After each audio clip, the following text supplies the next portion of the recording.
And good morning. Welcome to everybody on our live chat this morning. Good heavens, just looking at the chat, I think everybody's already there.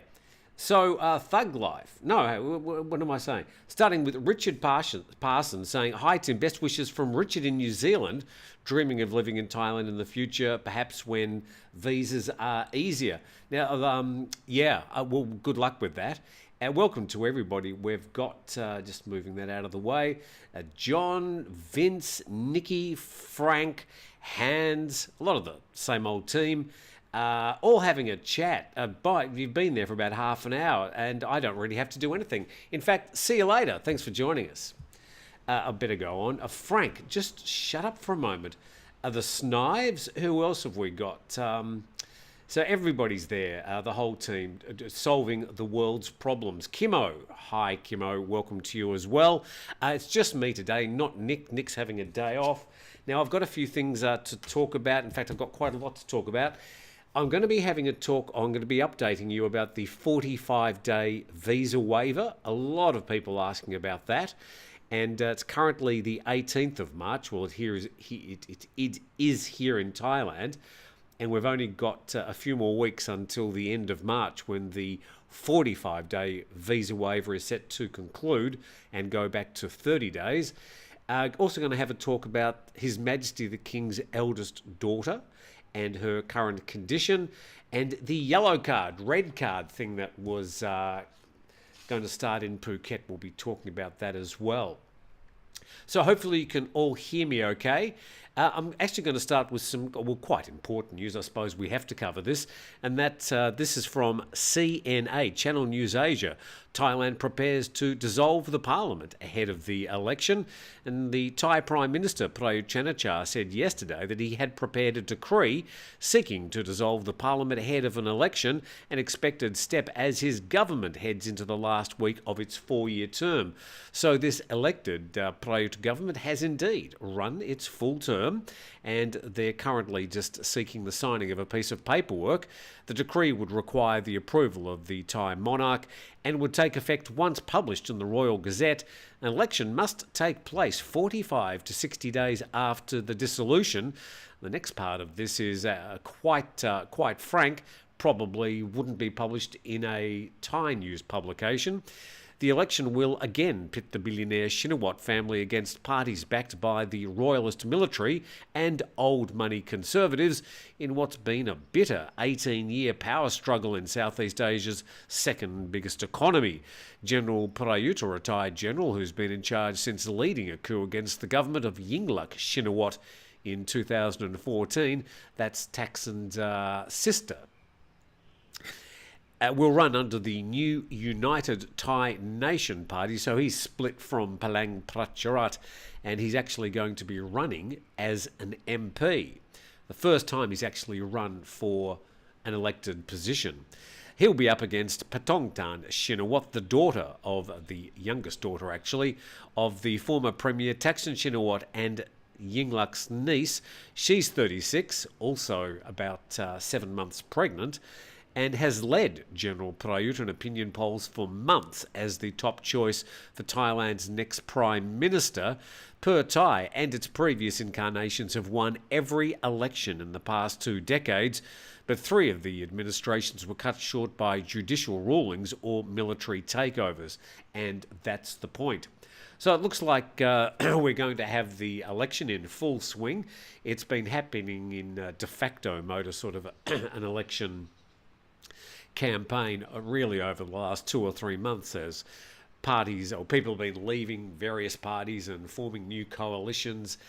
And what's going to happen over the next couple of months? Well, there'll be just lots of signs, those cheap plastic signs up on the sides of roads, and Thais going to the polls probably on May the 7th or the Saturday before or after.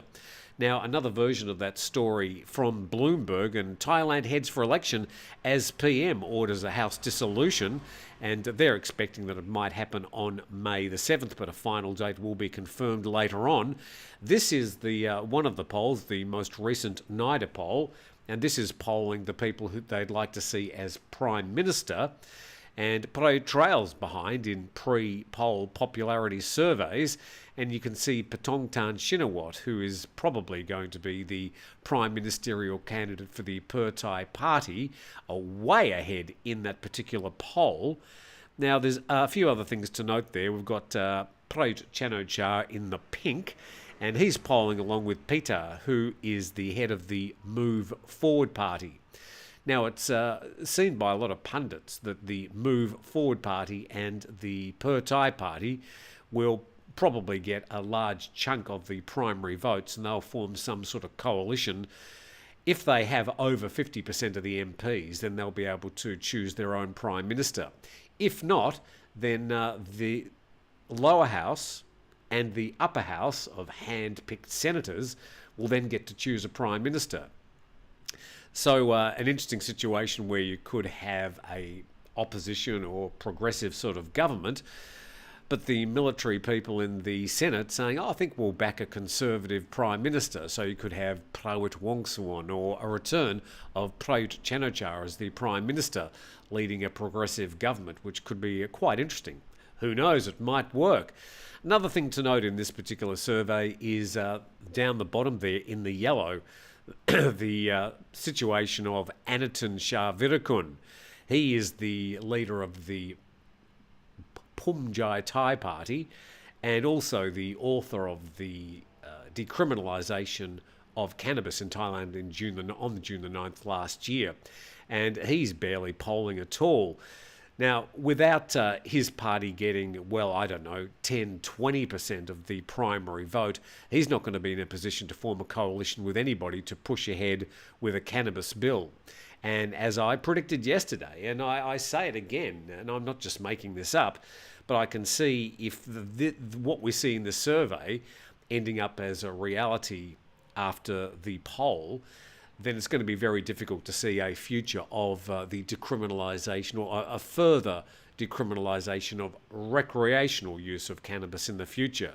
I think the medicinal use and the use of hemp will continue, but I'm fairly sure if these numbers fall into place, then we're probably going to see a reversal of that recreational use of cannabis, or at least a strong clarification.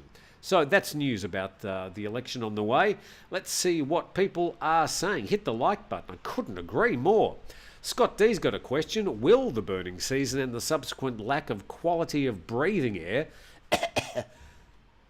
deter qualified retirees from residing and spending significant money in Thailand? That's a really good question, Scott. So it's a very interesting situation that every year for 3 or 4 months we report this horrific air quality situation, and we refer to the iqair.com, but all the other air monitoring websites are much the same. And also you can look at the situation with the fire maps and see where these fires are burning, the direction of the wind, and the results. Yes, I think it will be a deterrent. Now, as I keep on showing people on those IQ air maps, down here in the south, we suffer a lot less. Not completely free, but our air quality's never got worse than sort of in the yellow area. And then it goes sort of green, yellow, orange, dark orange, red, then purple. Once you're in purple, you're in sort of Dakar or something. So we never really get beyond the yellow here, which is considered moderate, which means we sort of can start seeing mist on the mountains about 2 or 3 kilometres away. A whole lot better down here in the south than in other parts. So it probably pumps up the possibility of people moving to the southern parts of Thailand for their retiring. But I think places like Chiang Mai, they've got a hard sell to try and convince people to move there full time. Now, there are another 9 months up in the north where it's absolutely magnificent, beautiful, clean air. And but there are those 3 months they're going to have to contend with. And as we've shown over the last couple of months, well, over the last few years, it's not necessarily what's happening just here in Thailand that's causing the problem. It's the plantation burning around Laos, Cambodia, and Myanmar, and the fact that the winds blow in all the wrong directions that blow into the northern part of Thailand. That's the problem. So no matter what they do here in Thailand, it's not really going to solve the problem that much. But good question, Scott. I mean, I do think it will have a negative effect. And I'm pretty sure that there are people who do come down to the southern parts of Thailand during the burning season just to get away from it. Anaton is the brightest star in Thailand, says Kimo. Do you really think so? He's currently the stand-in for the Transport Minister as well, who's currently been suspended by the Constitutional Court. He's also from the Pumjai Thai Party. So what else? Phuket is where we go to escape the burn in Isan. So that's interesting, Hans. Yeah, I think a lot of people might be coming to Phuket just to get away. Well, I mean, there's plenty of other places in the south. There's Krabi, Koh Lanta, Trang. I mean, there's lots of really cool places down here in the south. Koh Samui, Koh Phangan, Koh Tao, and then you've got the whole of Suratani, Khao Lak. I mean, many places, not just Phuket, but all of them are going to be a bit of a respite from the horrible air quality up in the north. And even Bangkok, friends contacting me just about every day last week saying it was horrible in Bangkok. By the way, I've got all my tissues here. I've had this horrible head cold. It's slowly dissipating, but apologies if I sound a bit stuffed up. I am. Somebody was asking for the cats. Kato! I'll see if I can get the new cat. She's sort of between a kitten and a cat at the moment, and she might turn up, she might not. Of course, cats don't really cooperate very well on camera. Welcome to everybody, by the way. I've got some other things to go through. I'll get to those in a moment. A question from Frank Weston. Hello, Frank. It is not better to consider Laos as a retirement alternative to... Is it not? I say, okay. Yes, no beaches, but it's like Thailand was 30 years ago and before those toxic tourists ruined the place. Well, I mean, Laos is where a lot of this burning is going on. I'm not really sure if Laos is going to be a solution until they sort out their burning as well. There's probably 2 or 3 times the amount of burning if you look at the fire maps in Laos compared to Thailand. So I'm not sure if going there is going to get you out of that poor air quality. A question from Reg Dunlop. Does the Thai government have water bombers to put out the fires? Yes, they do. But you've got to remember exactly who's lighting those fires and who those farmers are contracted to. So CP all own the contracts to a lot of those farms, and they're not going to be having the fire bombers dropping. Well, it's it is Thailand's biggest company, I think. So I don't think there are some illegal forest fires, and they can put those out, of course. But the plantation fires, I don't think they'd be welcome to drop it on those. Of course, if they then say you are simply not allowed to light fires in Thailand for these plantations, if they say that's the law and that's it, it may have a profound effect. But as we've seen over the time, it's not the problem in Thailand. It's the problem outside of Thailand that's causing most of the air pollution. Scott D, thank you very much for your kind generosity on a Saturday morning. I really appreciate that.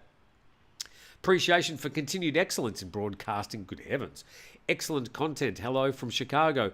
Still celebrating St. Patrick's Day. So how's that? Still St. Patrick's Day, 9:15 in the morning here. And much appreciated. Thanks, Scott D. Another story today I'll cover before I get to these 3 issues at hand. And if I can move that across... Okay. I'm just talking about the election again. There's also the wild card. This is a story from Bloomberg.com. There's also the wild card of at least 3 million first-time voters who make up more than 5% of those eligible to cast ballots. So they're going to have a profound effect on the outcome. Since 2014, the coup, since 2019, the last election, we've now got all these new young voters. This group would have come of age during the unprecedented youth protests in 2020 that was demanding Prayut's resignation and reforms to curb the powers of the monarchy, a long-standing taboo in Thailand, and we can certainly remember that. And pre-election surveys project opposition parties to hold an edge over the ruling coalition, but the rules are stacked in favour of the military-backed groups. And as I said, that's basically because the upper house, the Senate, is all hand-picked senators who are sort of former army, friends of Prayut, and certainly representing the conservative side of politics. Most of them never turn up anyway. So that story there, which was quite frank from Bloomberg. Oh, Hans, thank you so much. Hans Schellenberg, who is also another, well, I think we could say frequent viewer, donated $20, $20 US, which is worth about a million baht, I think. Thank you very, very much, Hans. It's much appreciated. And thank you. We're not too far away. Speaking of the magic number 20, I'm heading for 20,000 subscribers. Getting subscribers in 2023 is actually quite difficult. Everybody and their dog or cat is starting a YouTube channel these days, and it's pretty hard to cut through the white noise, and it's hard work to keep in front. It's hard work to get a subscriber, and then it's hard work to keep subscribers. So I work hard every single day trying to make sure that I try and come up with an interesting program. And I mentioned that I think it's not next week, but the week after, I'll be heading out onto Phang Nga Bay, which is sort of between Phuket and Krabi. And I'll be visiting 5 different locations, doing the program, 5 different places, a different island each day, and 5-star Marine's going to be taking me from each island. So it will be quite a lot of fun. Still quite a lot of work, and basically a panic every morning as I try and make sure I've got 5G to upload the program. So we'll be getting on to another story in a moment, these dud bomb detectors. That's an amazing story. But Kevin, you prompted me, Kevin Tofts, thank you very much. I'll get to that other question, Frank. In fact, I'll do Frank's question first. Has this banking crisis impacting the US and Europe having any impact on Thai banks and Southeast Asian finance? Look, reading about that, Frank, everybody's saying no problems at the moment. So I don't think it's had any impact. The things that are causing the problems in those countries are not quite as severe here in Southeast Asia. Certainly I'm looking for that news. I'm expecting some sort of reaction. But so far, all the different governments and the heads of the banking institutions have come out and said there's no effect at all. We'll see what happens.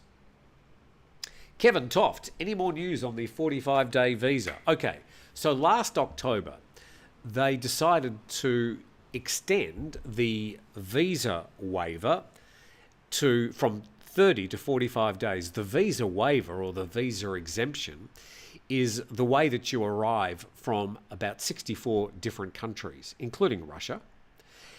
And the idea is that you can arrive with a passport and just walk into Thailand, and they'll stamp you in for formally 30 days, and then it was 45 days from October, and that was going to continue until the 31st of March.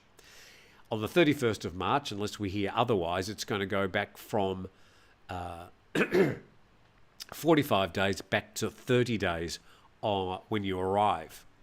Now, for those people on visa on arrival, that means you come to Thailand. Before you get to immigration, you apply for a visa, and it costs, I think it's 1,900 baht. People from China, for example, people from India, they have to apply for a visa on arrival, and that was extended last October from 15 to 30 days. Now, in both cases, you can extend those visas. For the people with a 45-day visa exemption, you can extend for another 30 days. You have to go down to Thai immigration to do that before your 45 days expire. And for those people on visa on arrival, you could extend for another 15 days.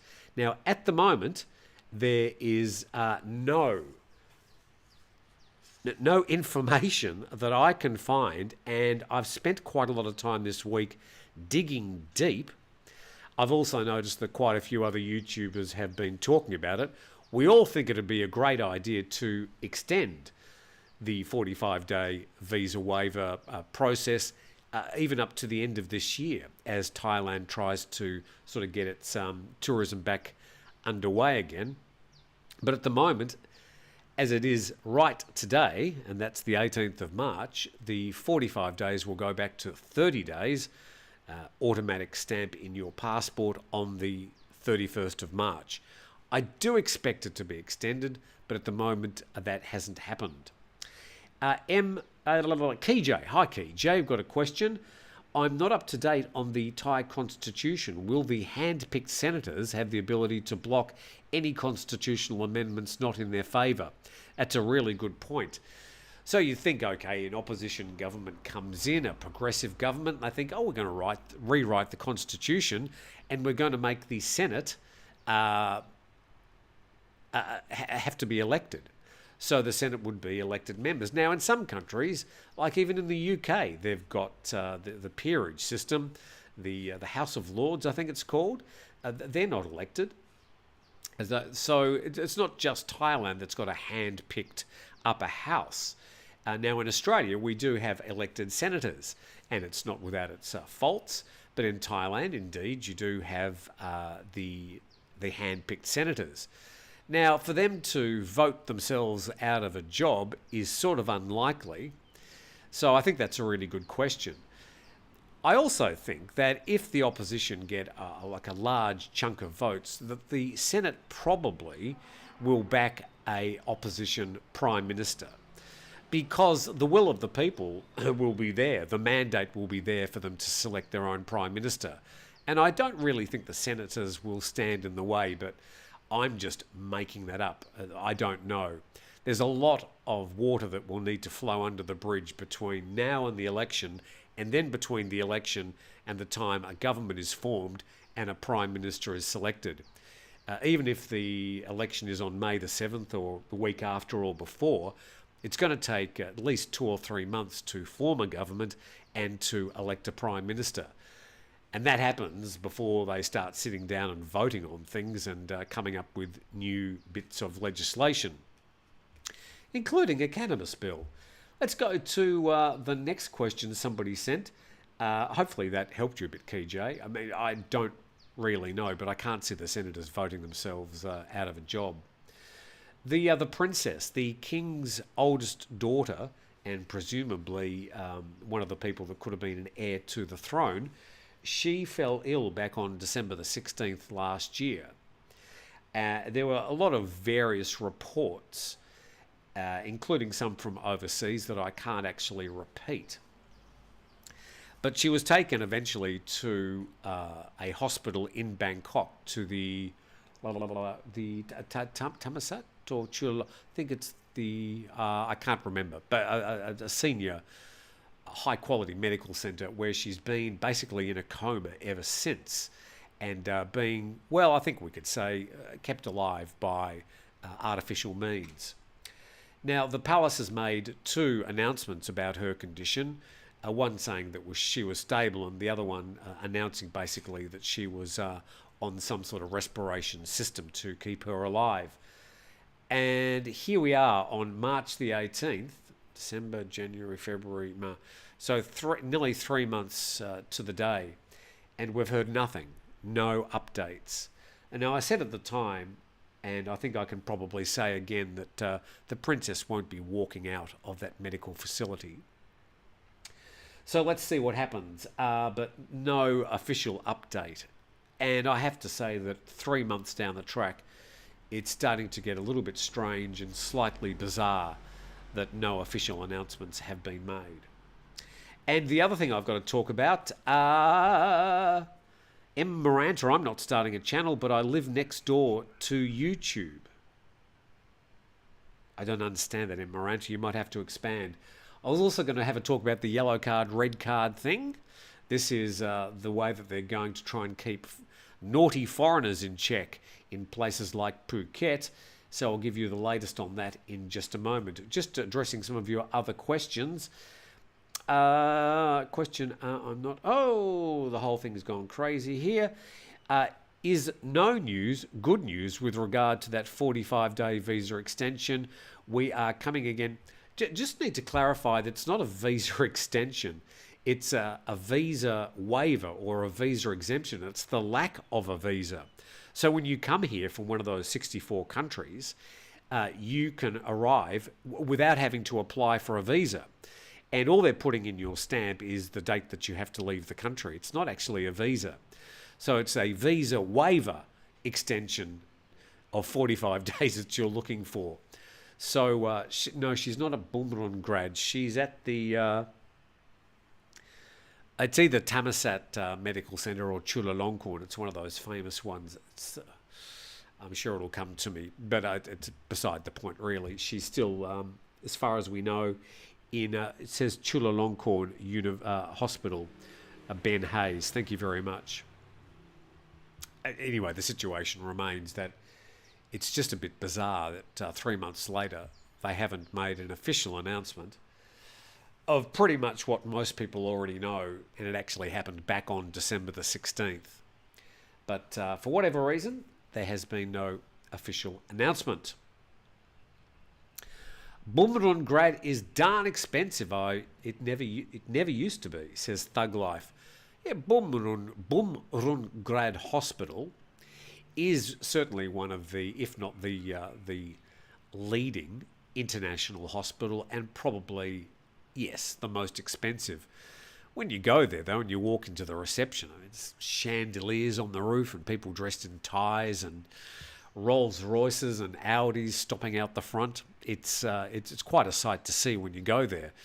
And I suppose if people are paying the prices, they're getting excellent medical care, then in some cases, the prices here in Thailand, as expensive as they may be at Bumrun Grad, are still quite good value. And the medical attention at that particular institution is very good. I missed the start of the show. Where's Nick, says Bob. Nick's having a week off. He rang me. Well, there's my phone. My phone's the camera today, so I can't actually look up the message. But there was something that he had on. I think they'd taken a trip to Cambodia or something. Anyway, I'm sure we'll find out next week. Tim, India, when? Look, I've found it difficult just to get away from here. Forgetting the price of airfares, I want to go to India, I wanted to go to Turkey, but just trying to find some time off at the moment is difficult. And I do have this responsibility to do a program every day.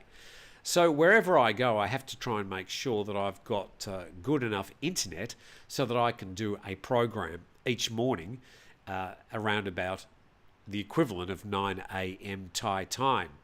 So going on a trip will just take me a little bit more time and effort if I'm going to do it. But yeah, I'm sort of in a situation now where things are very stable and the airfare prices don't seem to be going up anymore at the moment. Maybe they might even start coming down and I might do a few trips. But I've got this trip around Phang Nga Bay in a few weeks. That'll be good enough for me. That is what a few beers can do for you. Well done for staying teetotal. My friend, I was until 18, but that was 50 years ago. Okay, so just going back to see if I've missed any questions, because I want to make sure I answer all your questions.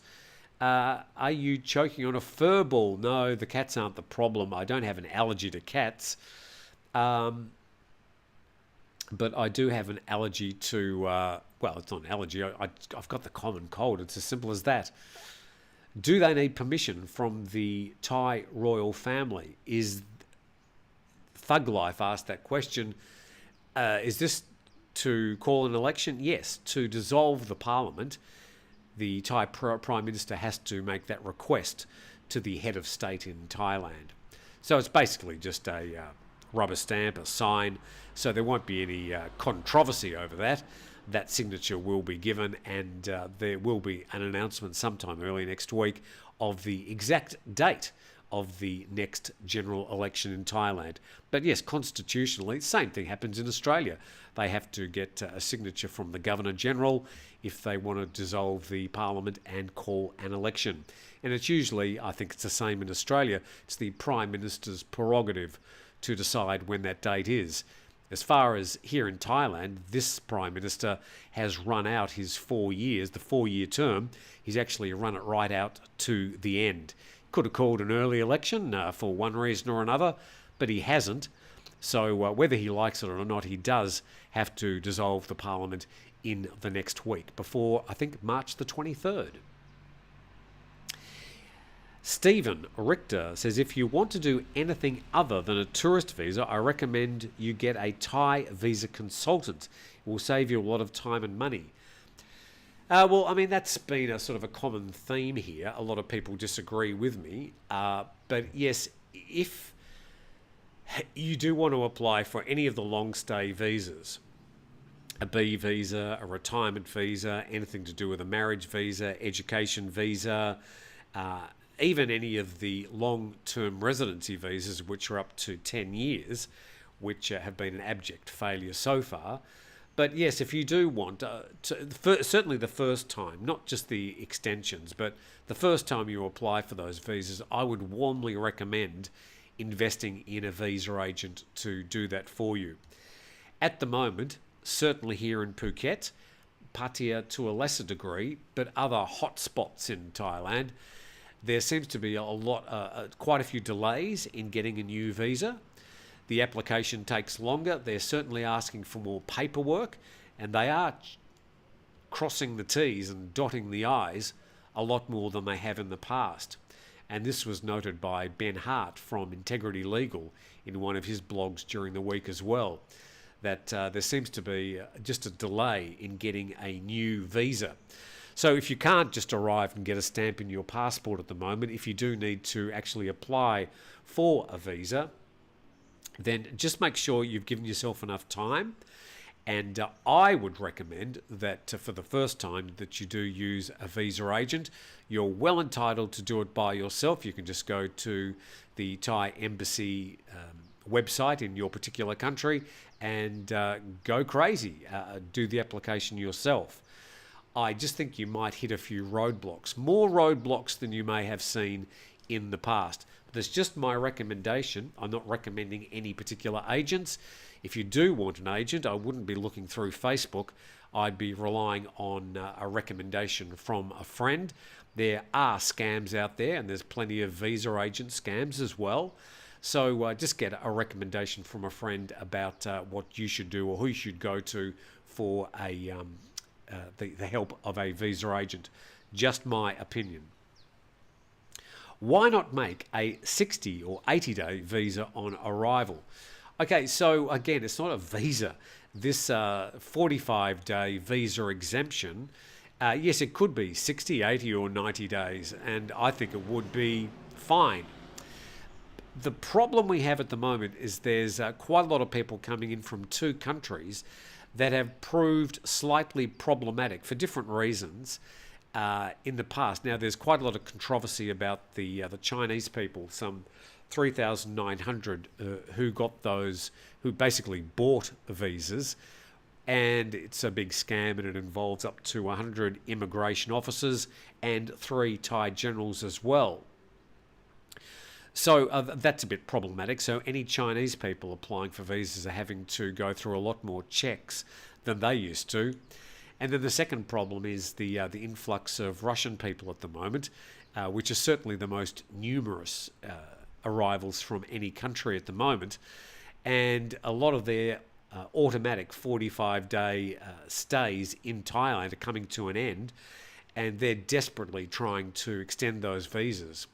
And a lot of people, a lot of them, apart from just throwing cash down at a visa agent and saying, sort it out, they're applying, of course, for the elite visa. They're not particularly cheap, but they'll buy you a 5, 10 or 20-year stay in Thailand if you've got the money. The cheapest of the Thailand elite system is 600,000 baht, and that's for 5 years. That it comes out to about 10,000 baht a month, which is not bad value. The problem is, though, with the elite visas, you need to pay up front. But pretty much the qualifications for those are much lower, except for the financial qualification, of course.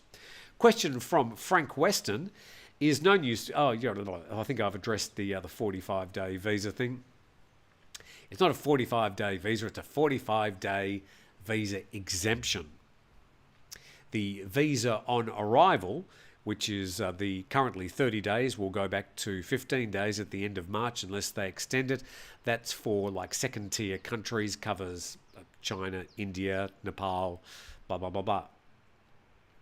Okay, scrolling down. I don't want to miss any questions.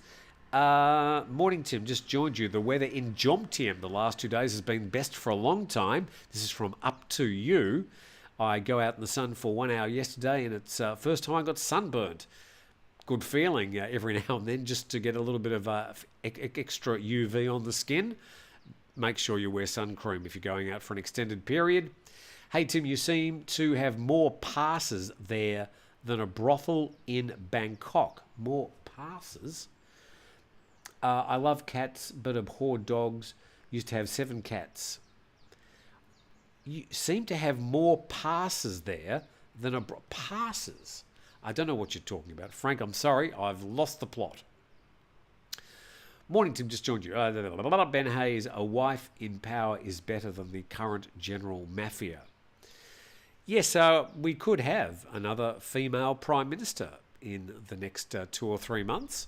That would be interesting. It would be Thailand's second female prime minister, and indeed the second female prime minister with the surname Shinawat. Even when you have insurance in the US, you still pay a lot. One of the main reasons I moved to Thailand. This is from Leslie, talking about the cost of medical care, I suppose. The demise of Gary Glitter is relentless. Want to be in his gang? I trust not. I've obviously missed this particular part of the conversation. I paid $500,000 back in the day. $500,000 for an elite visa hands? Yes, the 500,000 baht visa is now 600,000. That went up last year sometime. Inflation affects everything. Non-O visa cost me about 5,000 baht for 1 year with no agent involved. Wayne, you're absolutely right. You can get a non-O. You can apply for it outside of the country, or it's called an OA if you apply within the country. I would usually recommend that people come to Thailand and apply from within the country. There are fewer barriers, fewer bars to jump over if you apply for the visa in the country. And if it's your first time applying for that visa, my recommendation is to come to Thailand on a tourist visa or a visa exemption, and then get an agent to apply for it in the country at this time, just because there are additional problems and delays in getting a new visa at the moment. Okay, so many questions. Do you ever miss the energy of Bangkok? Says Scott D. Very simple question to answer. No. I think I miss the options for great places to eat. Within a couple of 100 metres in Bangkok, I had a lot more selection than a couple of 100 metres around this area. But then again, it's a lot easier to drive around Phuket than it is to drive around Bangkok. I'd walk around Bangkok. I'd never drive anywhere. Here, I'd jump on my motorbike for a short 200 or 300 metres. If it's anything longer, I'll get in the car. So, no, I don't miss Bangkok at all. This is my home. Very happy and very privileged to be working on this lovely little island. And, I'm very happy to stay here for the short term or the long term. But who knows what's going to happen tomorrow or the next week or the next month. But today I'm happy in Phuket. Jungle Life says, we're moving to Phuket from Chiang Mai next month. Is there anything I should be worried about? Moving to Phuket from Chiang Mai. No, there's nothing you should be worried about here in Phuket. There is certainly a return of the tourists. It's still not the same number of tourists we had pre-COVID, but some people are complaining that a lot of people are coming from one particular country. Look, I understand that, and I think people are just sort of seeing what they want to see as regards the people coming from Russia. But also, if you stay out of some of the touristy areas like Patong or Katakaron, then you're going to see fewer of these people coming from Russia. But even so, they're not necessarily causing any particular problems. And as I said, the total number of tourists in Phuket is still not up to what it was pre-COVID. So there's still plenty of hotels, there's plenty of locations, and there's plenty of places in Phuket that I can list for you that you can go to the beach and you won't see another tourist for the whole day. You'll have that whole beach to yourself. There are still plenty of those locations in Phuket. But if you want to focus on Patong or Kata Karon, yes, you're going to see lots of tourists and things are going to be expensive. But those areas are just tiny proportions of the total island of Phuket. Junk Salon is open. Junk Salon being the biggest shopping centre in Patong. Yes, it is open after quite a delay. Stephen says, I love living in Bangkok, but I'm a city type of guy.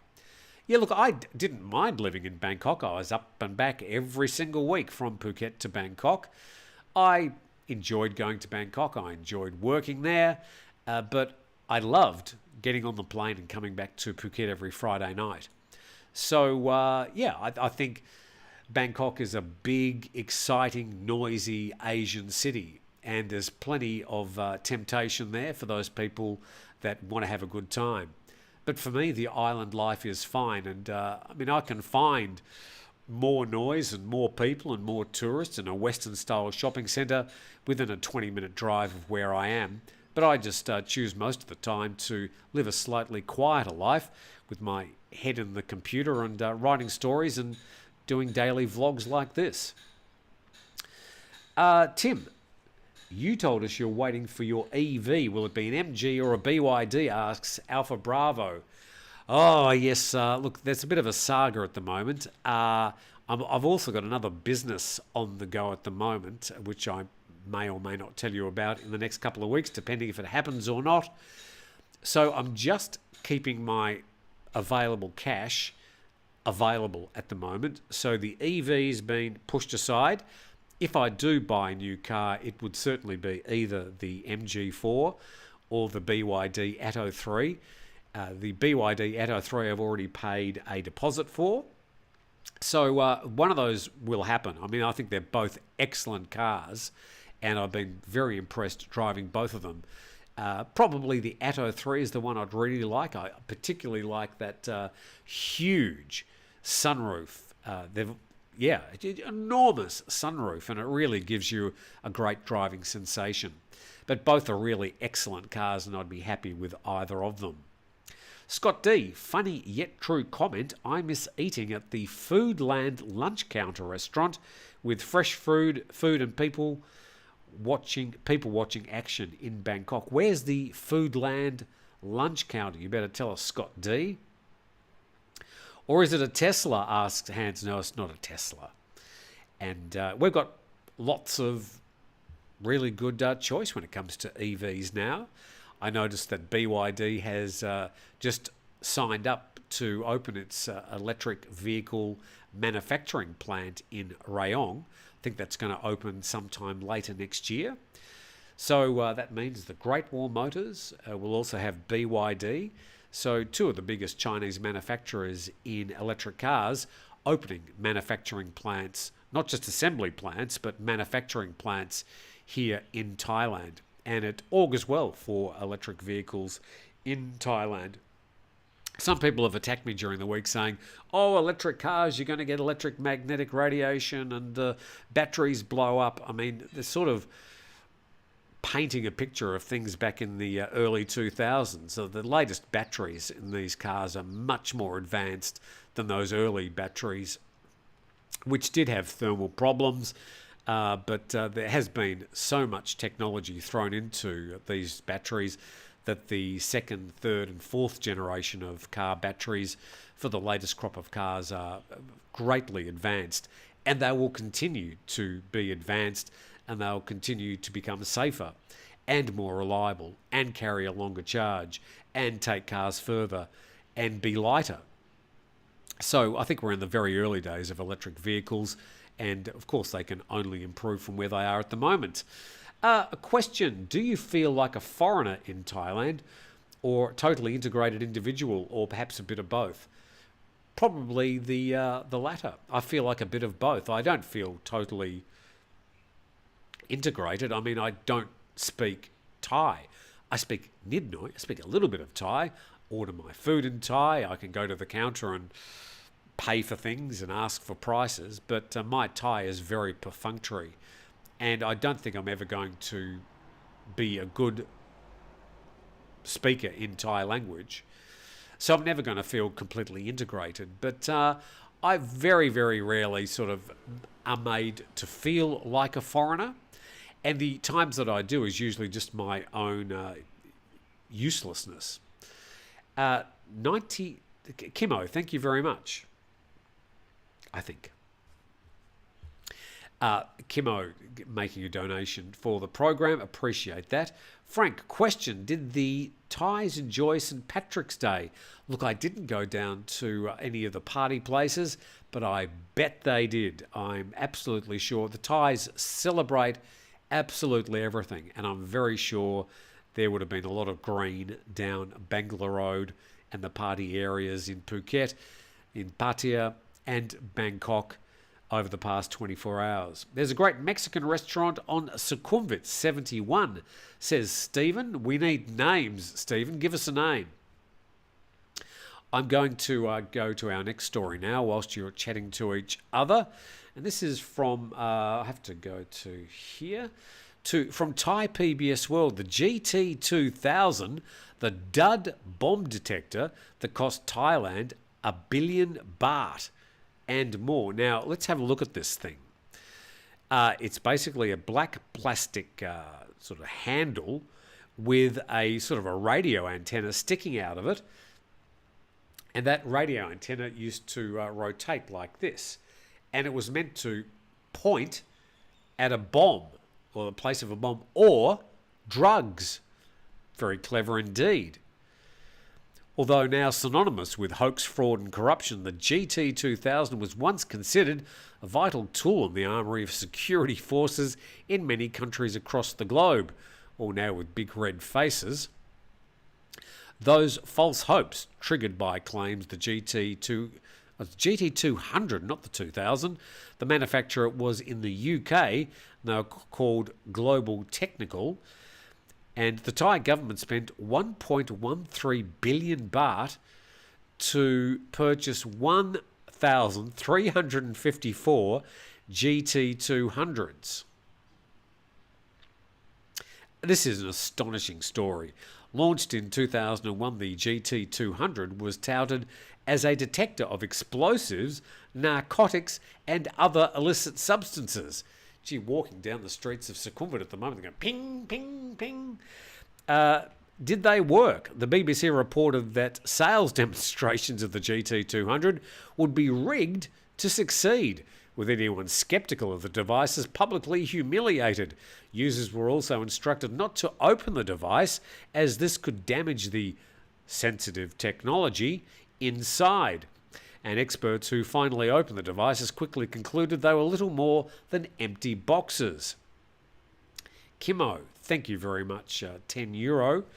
Hopefully that will help us get over my cold and buy me a coffee. Kimo, thank you very much for your very generous thought. It's much appreciated.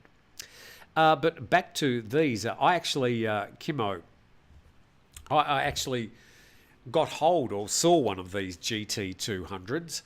And this one they had opened.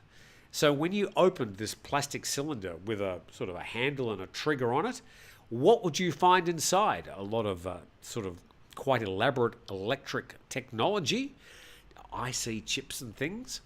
It was empty. There was nothing inside whatsoever. Didn't even have a battery. So an associate professor at the Chulalongkorn University's Faculty of Science was among the first in Thailand to question the devices.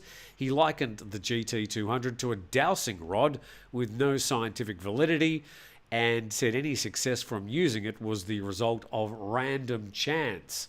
So if you're walking down the streets of Narathiwat or Yala, oh, there's a bomb. You had a chance of being right or wrong, but it had nothing to do with the technology from this machine. Suspicions about the GT200 rose in late 2009 when the device failed to detect a car bomb that killed one person and injured dozens in Narathiwat's Sungai Kolok district. 2 weeks later, skepticism surged after it failed to thwart another bomb attack in the Yala province. The only things these GT200s could detect was the idiots that were stupid enough to pay for them. In fact, can you imagine?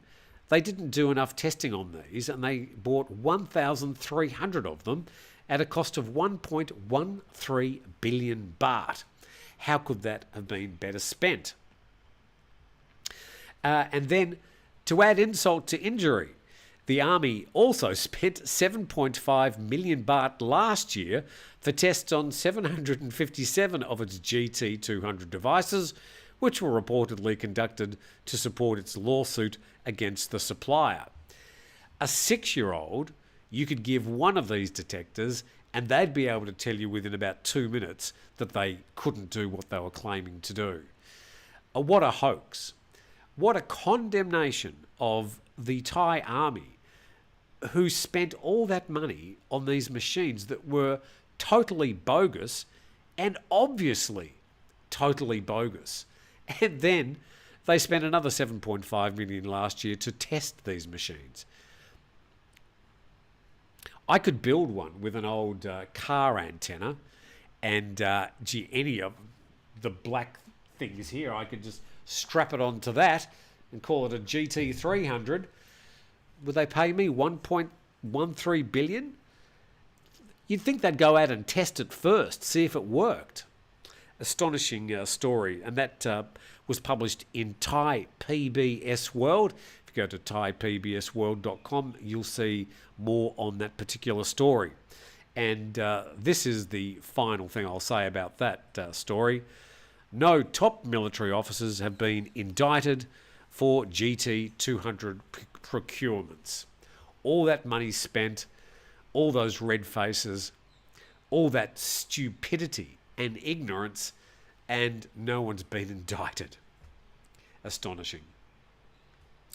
Yeah, I could go into the GT201 business. Thank you very much, Chris Roberts. I think there's a sucker born every day, isn't it? That to me is just the most amazing story. And the fact that they spent another 7.5 million last year to test them. I mean, just to look at them, you'd realise, oh, that looks a bit strange. Then to open up and see that there's no electronic circuitry inside them at all, you'd be thinking to yourself, should we be buying 1,300 of these things? Ben Hayes says, for head colds, try Patalai Joan capsules.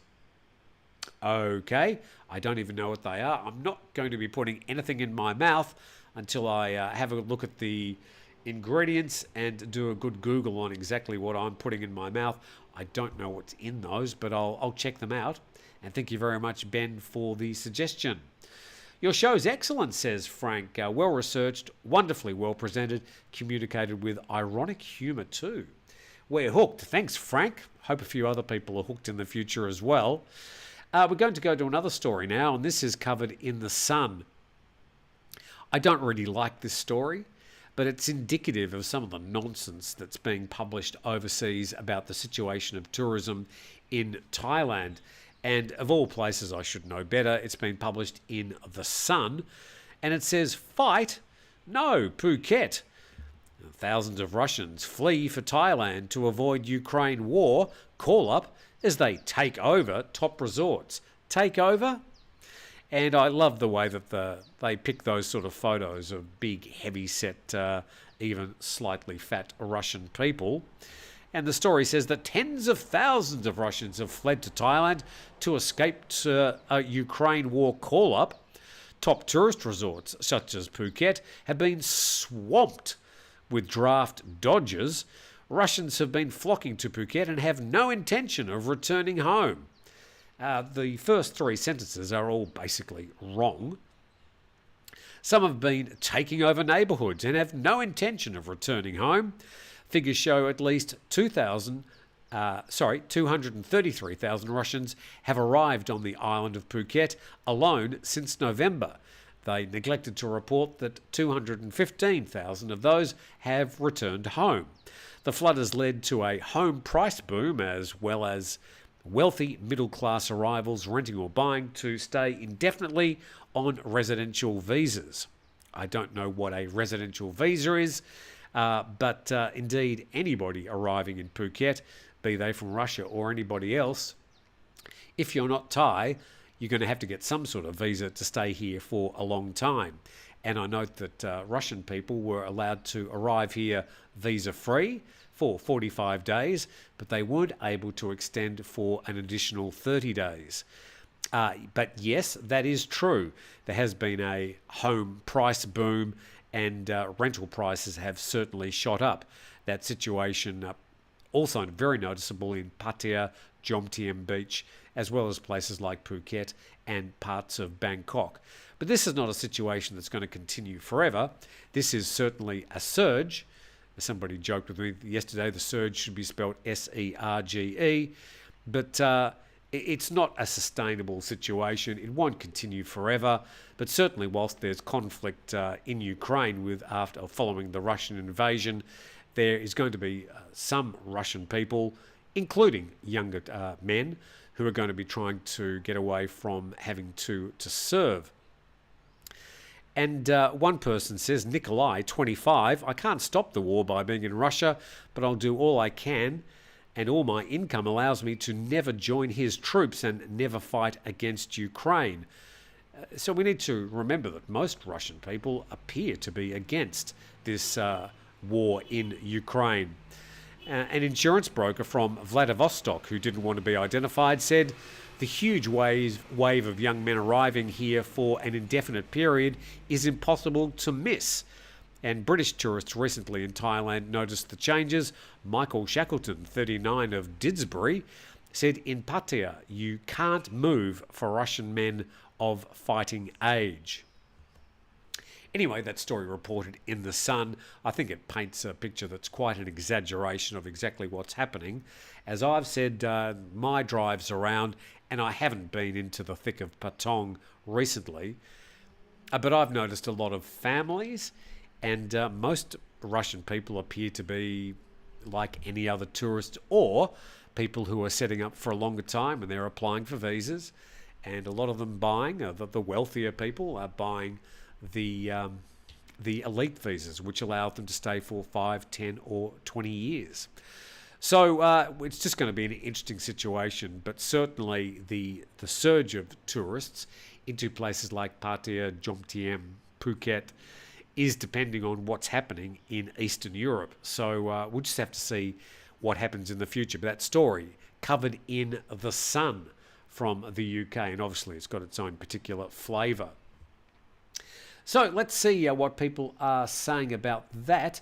Tim, do you get seasick on small boats? Alpha Bravo asks. No, I've actually got pretty good sea legs, so I shouldn't have a problem. I've been in some pretty rough seas, done a lot of ocean racing in my time on sort of ocean racing boats, and seasickness is not something that I've had a problem with. Muhammad Wang, I don't think that's your real name.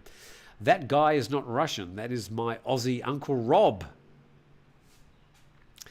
Why they post my picture, says Bill.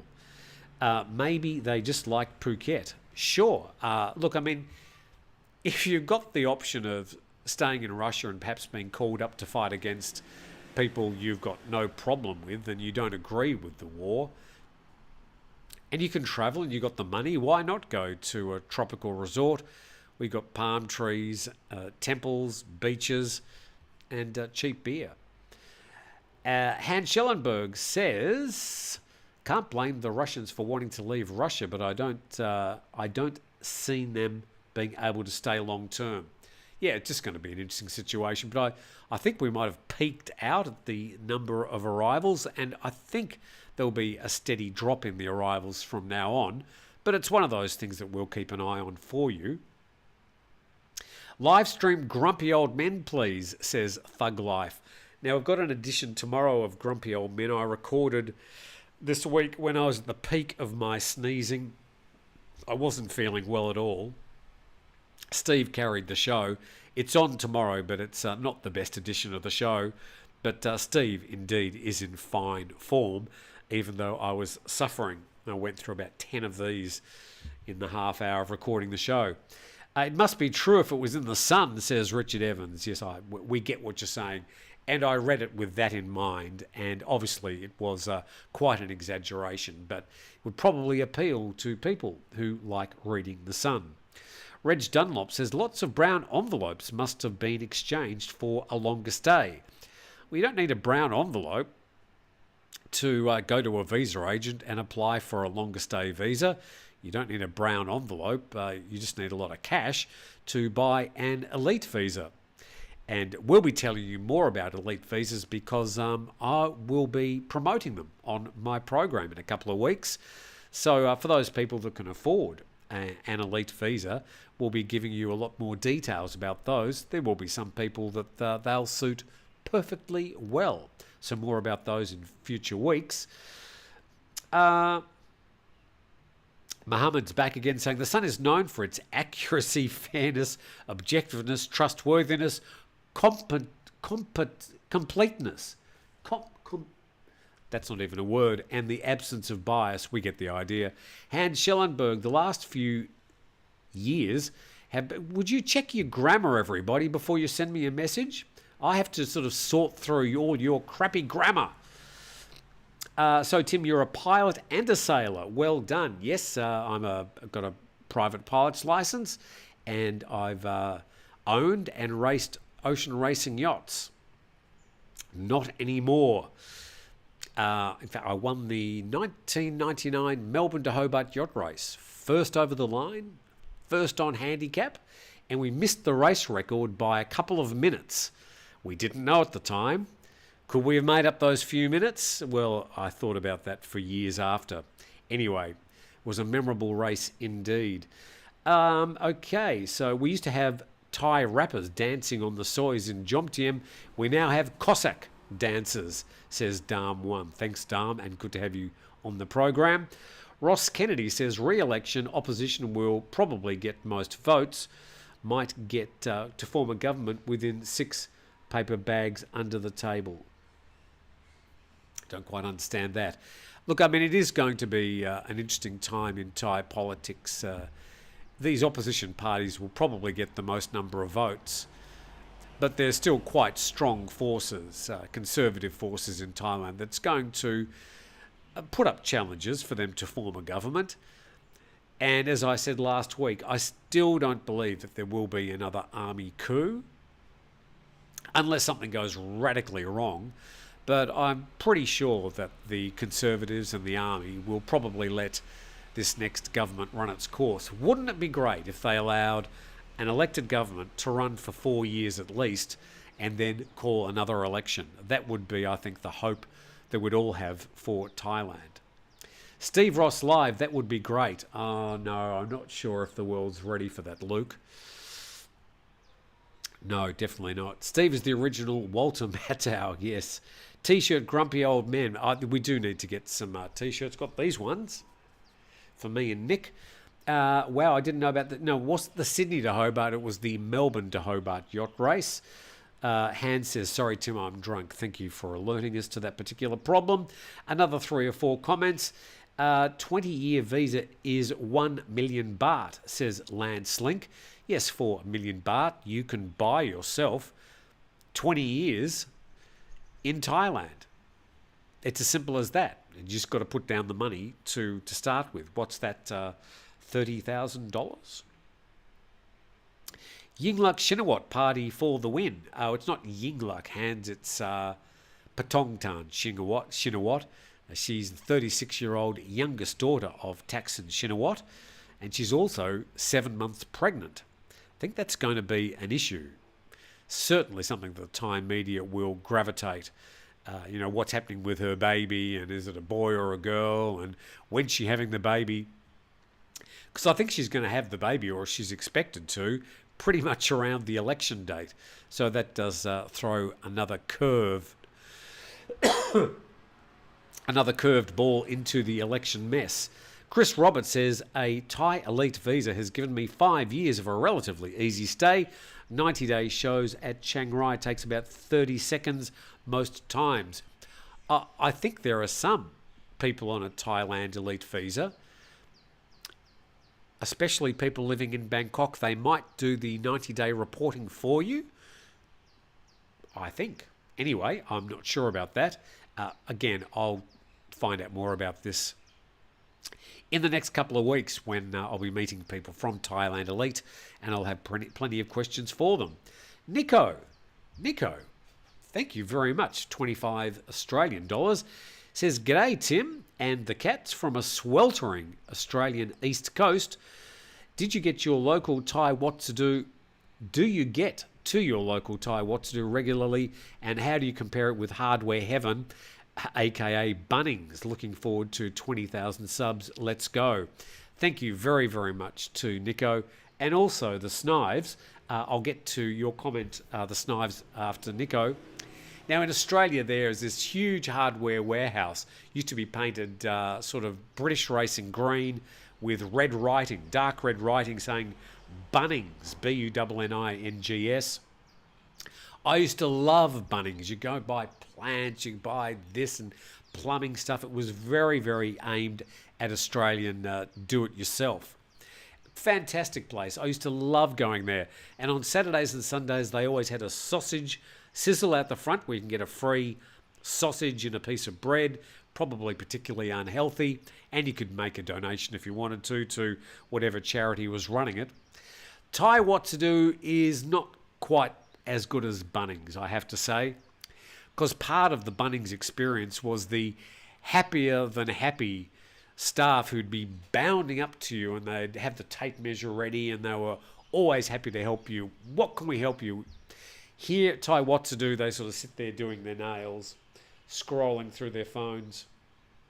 None of them can speak any English, which is my language, and so they really don't want to talk to me. And if I go to them, I'm sort of going to them showing, I've translated already, don't worry, it's okay. So, but Thai what to do, much the same sort of experience as far as the things that you can buy, but it's not Bunnings. So, and thank you very much for the good wishes. 20,000 subscriptions, I think that will probably happen. So it's probably going to happen near the end of April if things sort of keep on going the way they are. But I wake up every day and I've got a few more subscribers and a few more viewers, and the graph's sort of going steadily up, and I'm so grateful. I sort of started this 6 months ago, sort of middle of August, wasn't it? No, September. And I really had no idea how it was going to go. And I've thanked Pete already, the Irish, Pete from Irish Times, because it was that interview he did with me when I was leaving the Tiger that really set things off. And I think just out of that interview alone, I got some 1,500 subscribers. So I'll always be grateful to Pete from Irish Times for that interview and that support. And I hope he's doing well back in Ireland. The Snives, to your comment now before we wrap things up, the cats need a huge hamster wheel.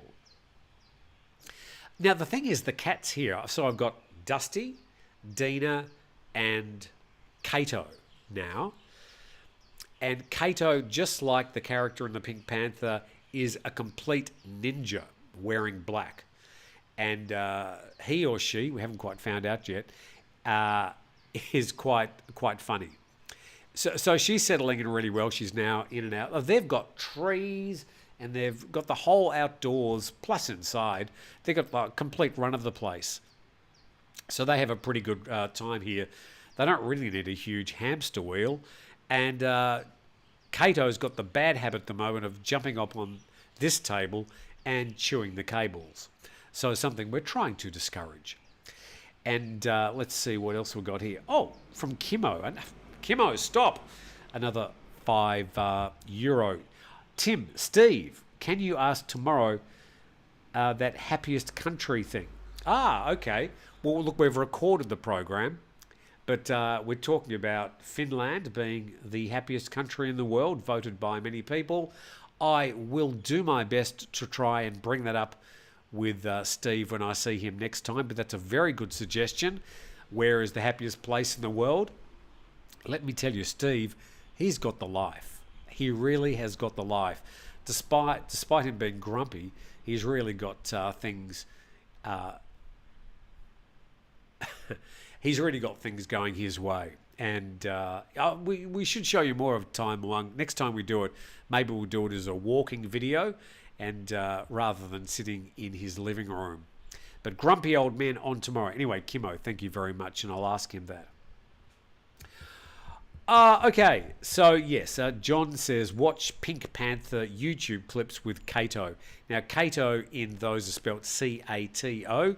If you're wanting to type it into YouTube, our Kato is K-A-T-O because it's somehow special. Will the happy cats breed? No. Dusty is too old. Dina has been fixed. Kato will also be fixed. She's heading down to the VET in the next couple of days. Now she's settled in, we'll pop her in the basket and take her down. She'll get completely checked over, and depending on her age, we'll schedule her for a little operation so that she's not making babies or having babies in the future. Ron says Bhutan is the happiest country in the world. I like people saying, where's the best city in the world? Bangkok always comes up there in the top 5. I think as far as the happiest places in the world, Bhutan and Finland always seem to do very well. USA is the happiest place in the world. Just watch our news, says Donald. Okay, and with that, Thug Life is demanding the Burt Bacharach tribute. I think we're sort of almost past that, aren't we?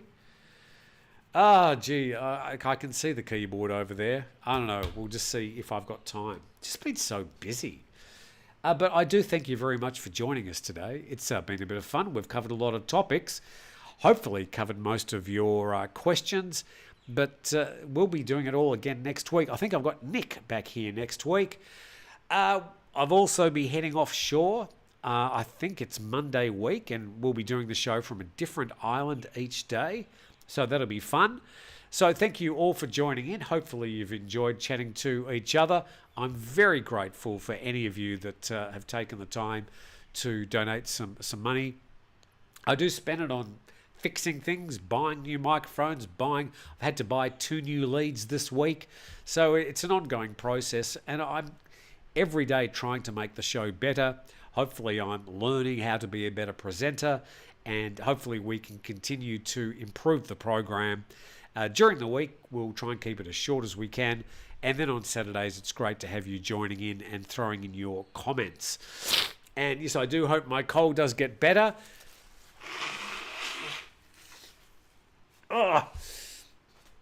I'll see you next time. Thanks for watching, everybody, and have a fantastic Saturday. Good weekend. Grumpy Old Men on tomorrow. That'll be uploaded at 9 a.m. See you later.